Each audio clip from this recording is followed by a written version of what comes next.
Hey, devinez quoi? Sandrine Rousseau, Queen Sandrine, veut prendre votre argent. Si, je vous jure. Elle qui est pourtant aussi libérale, aussi prompte à vouloir que les Français gagnent leur liberté à coup d'investissement, d'épargne, si prompte à foutre la paix aux Français et à les laisser gérer leur argent comme ils veulent. Eh ben non, épargne forcée. Et pourquoi? Pour évidemment éponger la dette. Et oui, vous l'avez compris les amis, ce sont eux qui font les plus grosses conneries, ce sont eux qui votent des lois n'importe comment, ce sont eux qui ponctionnent encore et assèchent le puits, ce sont eux qui se versent des augmentations de salaire de plus en plus mirobolantes, ce sont eux qui créent de plus en plus de dettes, et devinez quoi? Eh ben c'est toi, c'est moi, c'est nous, Jean-Kévin, qui allons éponger tout ça, et oui, à leur place. Encore une fois, Queen Sandrine veut absolument que la France ressemble à la Grèce, finisse comme la Grèce ou comme Chypre, voilà, au bord de la faillite, avec l'épargne des Français en hypothèque totale, avec une perte de confiance totale. Mais enfin, peut-être que je me trompe, hein, peut-être que j'ai mal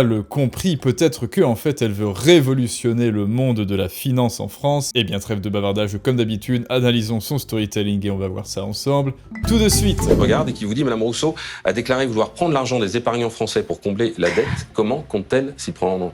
Alors je n'ai jamais dit ça, Florian, et il serait quand même bien que ça soit un jour entendu puisque je m'en suis expliqué sur plusieurs plateaux.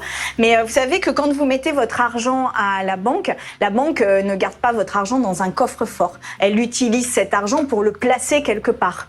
Donc elle le place dans des actions, elle le place dans des obligations, et souvent d'ailleurs elle le place dans des entreprises qui sont très émettrices de carbone.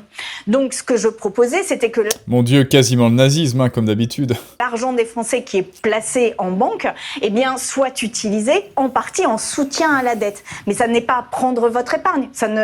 Vous garderez l'intégralité de votre épargne. C'est juste que l'argent des Français puisse servir à la souveraineté économique de la France. C'est quand même pas une mesure, permettez-moi de le poser ainsi, ni très révolutionnaire, ni très déstabilisante pour le pays. Au contraire, je rappelle que le Japon a une dette publique qui est bien plus importante que celle de la France, qui est autour de 200% du PIB japonais, et qu'ils peuvent l'avoir parce que l'épargne des Japonais sert la dette japonaise. Donc voilà, soyons un tout petit peu raisonnables sur la manière de faire et ne nous mettons pas dans la main de fonds d'investissement étrangers.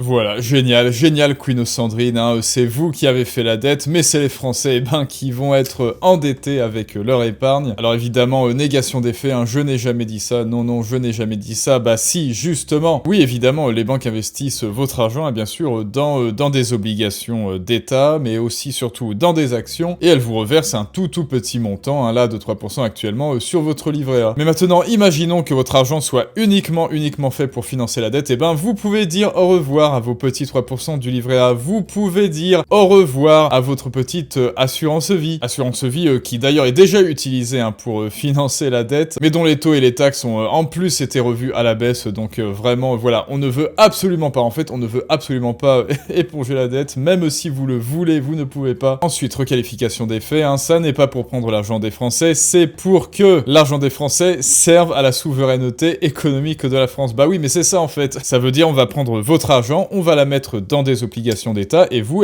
en échange, vous n'aurez plus rien, voilà, l'épargne, ce sera nul, ce sera zéro, ce sera une espèce d'hypothèque géante, et tiens, si tous les Français décidaient, tiens là comme ça, demain, de retirer leur argent en même temps des banques, le pays serait ruiné, merde alors. Voilà, si toi Jean-Kévin, tu décides à la place, et ce serait plus intelligent d'investir dans le SP500, dans le Nasdaq ou dans le Bitcoin, merde, tu ruinerais la France, voilà. Parce que désormais, la France compte sur toi pour éponger sa dette. Ça suffit Jean-Kévin, arrête de vouloir investir dans des actions qui rapportent, arrête de vouloir investir dans le Nasdaq, arrête de vouloir investir dans les cryptos, tu dois investir dans les obligations en France, cette espèce de shitcoin, pour réparer les bêtises de Queen Sandrine, je te l'ordonne. Donc oui, bien sûr, évidemment, ça sera une épargne forcée dans des produits financiers qui ne nous rapporteront rien, et qui, s'il y a des retraits massifs de la part des Français, parce que après tout, c'est ton fric, hein, c'est trop tard Sandrine, tu l'as dit, notre fric ne bougera pas, bon bah alors, si je décide de le retirer, hop, punition, la dette augmente encore plus. Je rêve pas, hein, c'est bien ce qu'elle a dit. Dans des actions, elle le place dans des obligations, et souvent d'ailleurs, elle le place dans des entreprises qui sont très émettrices de carbone. Oh mon Dieu, émettrices de carbone, mais il faut pas gagner sur le SP500, non. Donnez tout votre fric à la dette française, donnez-les au coupon, au bon du trésor là. Ouais, j'avoue, je me la suis donnée, LFI se l'est donnée, on s'est versé tout plein de salaires, on a rendu l'État français complètement obèse, s'il vous plaît, réglez, s'il vous plaît les Français, on a fait des bêtises, allez-y, réglez notre problème, s'il vous plaît, voilà. C'est de l'immaturité totale, quelle espèce de personne demande aux autres de régler ses problèmes à lui? Ça s'appelle les enfants. Donc ce que je proposais, c'était que l'argent des Français qui est placé en banque, eh bien, soit utilisé en partie en soutien à la dette. Mais ça n'est pas prendre votre épargne.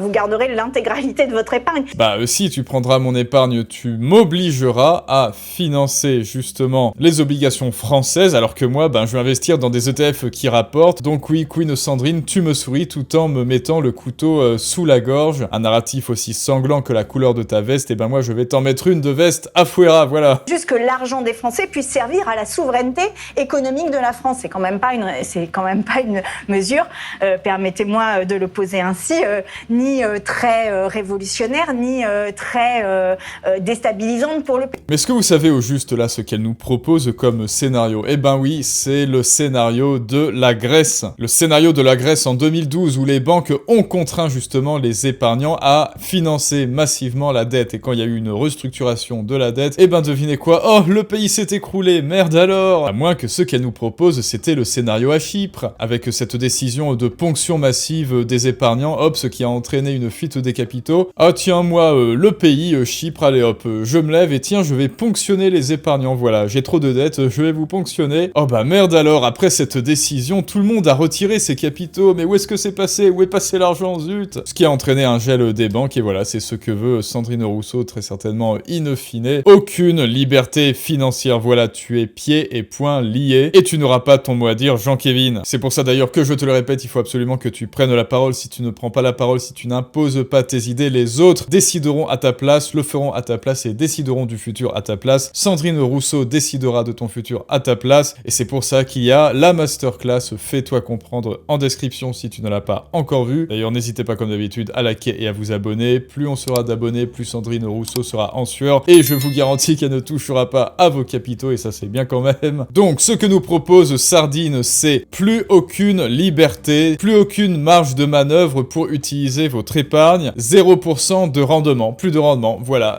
c'est fini, allez, on ferme tout, plus de livrets, plus rien, c'est pour la dette. Et évidemment, risque accru de fuite des capitaux, moi j'ai envie de tout retirer quand on me dit ça de la banque, voilà. Et risque d'effondrement du pays, pluie de météorites, pluie de sauterelles, Sardine la petite sauterelle fringante. Ah oui aussi, et pour continuer de vous entuber bien, elle fait une comparaison fallacieuse, vous l'avez vu ça dans son narratif. Je rappelle que le Japon a une dette publique qui est bien plus importante que celle de la France, qui est autour de 200% du PIB japonais, et qu'ils peuvent l'avoir parce que l'épargne des Japonais sert la dette japonaise. Donc voilà, soyons un tout petit peu raisonnables. Voilà, c'est aux Japonais de réparer les conneries, mais non, ça n'a rien à voir. Alors déjà, de une, l'épargne des Japonais, c'est une épargne massive, 20% à peu près en moyenne de leurs capitaux. Et surtout, ils sont réguliers, ça fait plusieurs décennies que c'est comme ça, alors qu'en France, le taux est le plus bas de l'Europe. Contrairement à ce qu'on essaie de nous dire, non, les Français ne sont pas nécessairement en moyenne des bons épargnants. Et ensuite, pour ta gouverne, Sardine, j'ai gardé le technique pour la fin. Le Japon, c'est un pays exportateur, c'est-à-dire que la plupart de ses capitaux se font en dehors du Japon, alors que la France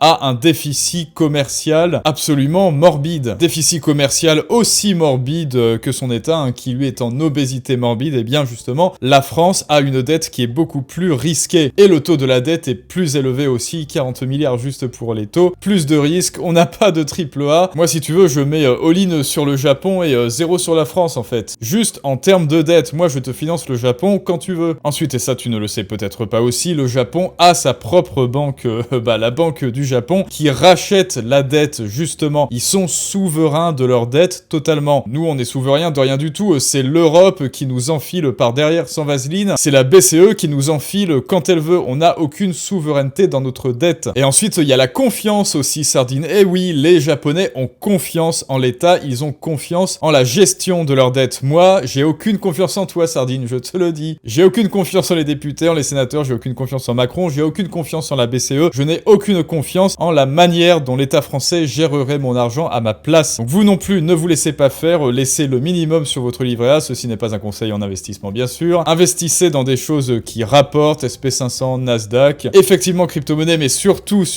éduquez-vous à ça avant. L'euro est un shitcoin, le livret A est une fraude, la dette française est une fraude de toute manière, Sardine est une fraude de toute manière. Prochain épisode, Sardine, peut-être que je te parlerai des fonds de capitaux japonais massifs qui font que leur dette est stable, et que nous, on a une retraite par répartition qui appauvrit Nicolas 30 ans, jeune cadre dynamique, ce qui fait que ton plan, dès lors que tu l'appliqueras, sera nul et non avenu, et appauvrira, eh bien, Nicolas 30 ans encore plus qu'il ne l'est déjà. Arrête de harceler Nicolas 30 ans, il te paye déjà assez ton salaire de député. Allez les amis, c'est bon, je crois que j'ai poussé ma gueulante assez comme ça. Dites-moi si vous avez des infos supplémentaires sur le Japon, hein. Vous avez vu, j'ai quelques petites notions là sur ces banques, mais si vous êtes spécialiste, eh bien, venez rajouter de l'info, bien sûr. Dites-moi ce que vous pensez du superbe plan révolutionnaire et novateur de Sandrine Rousseau pour nous la mettre encore plus profond. Et à très bientôt pour une prochaine analyse du monde moderne, mais ça, bien sûr, c'est une autre histoire.